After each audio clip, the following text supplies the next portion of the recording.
Setelah hampir 2 tahun kada dibuka akibat pandemi COVID-19, maka kebun binatang mini Banjarmasin dalam waktu dekat akan kembali beroperasi.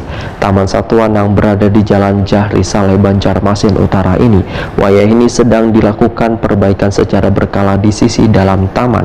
Namun untuk sisi depan taman masih terlihat bagus.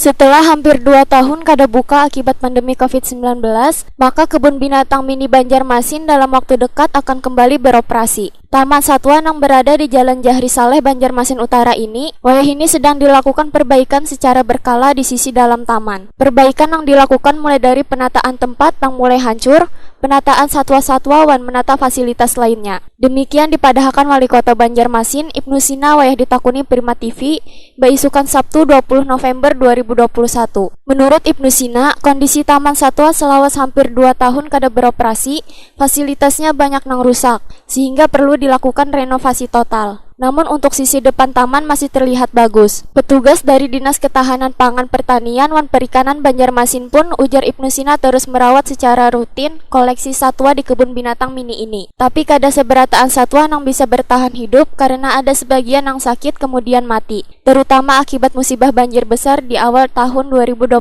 lalu. Sampai saat ini vaksinasi dua naga itu sudah total ya? Izin Pak, untuk destinasi Taman Satwa mungkin kapan Pak bisa? Sekarang sedang dipersiapkan kemarin ya, karena memang ada yang harus dibenahi karena sudah hampir 2 tahun tidak ada pengunjung, sehingga ada yang memang harus diperbaiki, ditata lagi. Tapi kan bagian depan luar itu masih sudah bagus. Objek-objek lain itu sudah yang binatang satwanya ada yang dirawat. Ibnu Sina menambahkan, Taman Satwa Kebun Binatang Mini ini banyak digemari warga sehingga harus secepatnya dibuka.